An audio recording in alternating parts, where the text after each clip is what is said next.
เมยสุงคาเมื่อในเป็นวันที่31เดือนธันวาคมที่7ปี2026ในตอนในข่าวใส่หมอหอมมีข่าว3ตอนเตมาเปิ้นเผาค่ะออนทางเปิ้นได้ก็เฮาค่ะมาถ่อมด้วยข่าวโหในค่ะนี่ก็อยู่ดีซึกย่างไหลล้อมหอบค่ะซึกมารเนี่ยก็ยอมมอบโตปันตีซึกย่างลาดว่าได้กินข้าวมากข้าวตั้ง4วันยาวในออก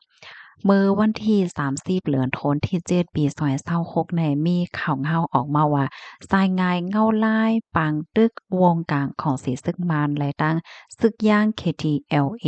ดีหิมห้อมร้อยเดเดหิมจำวานมินลาปานวานผาลู่น้อยจือเว้งเมียววัดดีเจดอนเมียววัดดีเมืองยางนั่นมีต่อหนากันดั้งวานหวยมหาวงศ์วานแม่ก้นกินใหม่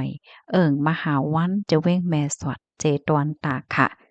ตื้อมีหลวงเฮาเฮียงมาหนังเต้ๆว่า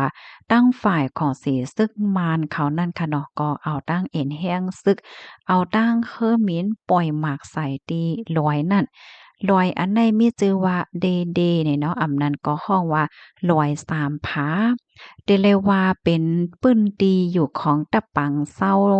ของตับซึกย่าง KNLA จังไหนอ๋อยานไกลกันดั้งแลนลินไทยในหมอก3กิโลเมตรจังไหนอะค่ะ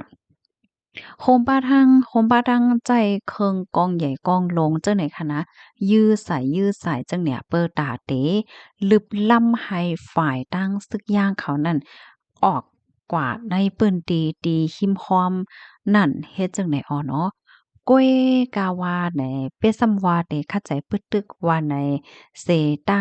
ก็ย่อค่ะเนาะตั้งฝ่ายซึ่งย่างเขาเนี่ยก็มีหลวงหับตึกขึ้นหนังเต้ๆว่า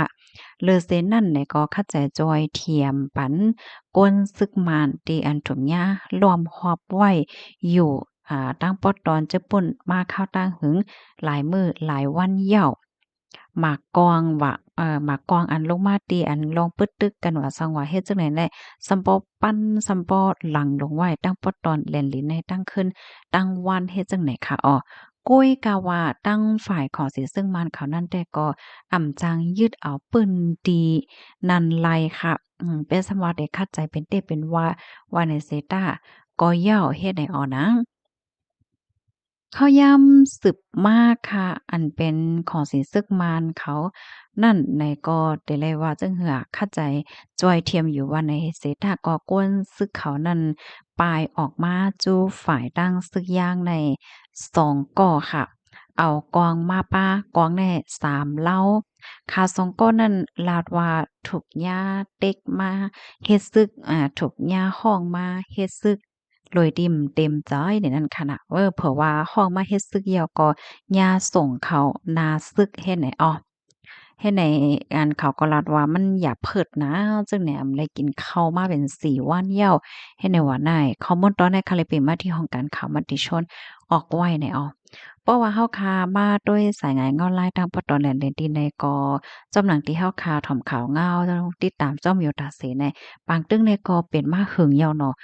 อันคาไลหันเปิ้นอบโอ้กันแต่ก็ย้อนก็เพราะว่าเปิ้นที่อันที่เฮาอันที่ว่าอยู่ในหันน่ะมันเป็นเปิ้นที่อันอยู่ขิมแหลนเลนค่ะเนาะและมันเป็นเปิ้นที่อันลำลองในตอนของการค้าการขายเป็นเปิ้นที่อันจางอันไผๆก็แค่ไล่แต่แค่ไล่ว่าจังไหนก็อยู่เนาะตั้งฝ่ายของเสียซึ่งมันให้เขาแค่ไล่เนาะเขาแค่ยึดเอาปื้นตีนั่นในว่าในก็กะว่าตั้งฝ่ายซึกย่างก็เข้าใจแก่กลางปื้นตีตัวเจ้าก็ไว้นางเฮอเดย่ายึดย่าเอานั่นเฮ็ดไหนอ้อลองในพี่น้องค่ะหันเถินจังหือพองค่ะบางเจ้อก็ว่าของเสียซึ่งมันเขาในจองเขาได้ยึดเอาเลยเปิ้นตีนั้นมาเจอก็ว่าตั้งฝ่ายซึ่งย่างเขาในจองเขาได้เก็ดกลางเปิ้นตีเขาไว้เลยเนาะเลยอยู่จังไหนคะเน้เนี่ยนะหันเถิงจังหือก็ปันตาหันถึงมาหลายค่ะ ลูกดีข่าวง่าโหนในเสียแลกำไรเฮาคามาถ่อมด้วยข่าวง่าวแทงตอนหนึ่งได้ค่ะมื้อวันที่29เดือนธันวาคมที่7ปี2566นั้นตกแม่นวันข้าวหวานในเสียก็จอมหนังฟิงทุ่งฮีทฮอยมีไว้นั่นสิผู้ใหญ่ก้นหลงก็ซึกก็หาร RCSZ SSA พ่อแม่พี่น้องก้นเมืองเข้าโฮมโหลดด้านหยาดน้ำติวัดหลอย ติววัดเลียงหันใต้หลอยใต้เลียงว่าเฮ็ดจังไหนค่ะอ้อค่ะอันนี้ก็เป็นข่าวงาป้อตอนตอนหนึ่งค่ะเนาะคอมมอนตอนไหนค่ะเลยปึงอิงเอามาดีเพจได้ฟรีดอมต่างไว้ค่ะลูกดีข่าวเงาโหนได้เสียแล้วกำในเฮาคำมาถ่อมโดยข่าวเงาเทียงโหนหนึ่งค่ะ เจ้าซึกโพ่งหารผูกหารปัก SSPP SSA โหลต้านโหนหังพลาเป็นเจ้าในวันศิลเขาว่าในวันที่สิย้อนนอมค่ะในวันที่29เดือนธันวาคมที่7ปี2026วันเหลือน8โมงวันศิลเขาว่าได้เจ้าซึกโพ่งหารแม่หมุนโหมโนนแลลูกล่างตั้งสิงเฮ็ดเป็นเงาเจ้าตาหน้าหลงอ่อนโห อ่อนโหในห้องการเปิ้นเผาส้นตุ้มห้องการฝ่ายสื่อข่าวห้องการป้ายเป็นหยังเงางุ่นห้องการโอ้เปิงเงางุ่นโอ้ยก็โอ้ยเสเจ้าตาหน้ากายากุโสวาสิกุโสตั้งเซ็งสีไลหลู่ต้านโหนหางพลาเป็นเจ้าสามสู่ในเย้าค่ะโหนหางพลาเป็นเจ้าสามสู่ในสู่หนึ่งไลหลู่ต้านไหวดีวัดย่องหมวยต่อทัดแจดเก่งเหลิน จะเวงเกซีเสตาสู่หนึ่งเยื่องอ้านตาโหลต้านติววัดย่องลอยล้านแลตาสู่หนึ่งเลยโหลต้านติววัดย่องลอยสองเท่าเมืองสู่ในค่ะออโคนห้างพลาเป็นเจ้าในอยู่ดีเจ้าปอสินทำควาวนจุ่มเอาทัดในเมืองจึงใต้ละลายตีจู่ตุ่มกันยาวอาปันปอให้พี่น้องก้นเมืองเวงนำลัน ซอนเฮ็ดเป็นโหนหางพลาเป็นเจ้าแลตั้งสูงโหนหางพลาเป็นเจ้ามี3ทัดเงาปะหลัง2ทัดใจลีนปนอินกะเตซ่อนเป็นพระราคำเสอยู่ดีเจ้าซึกพงหาร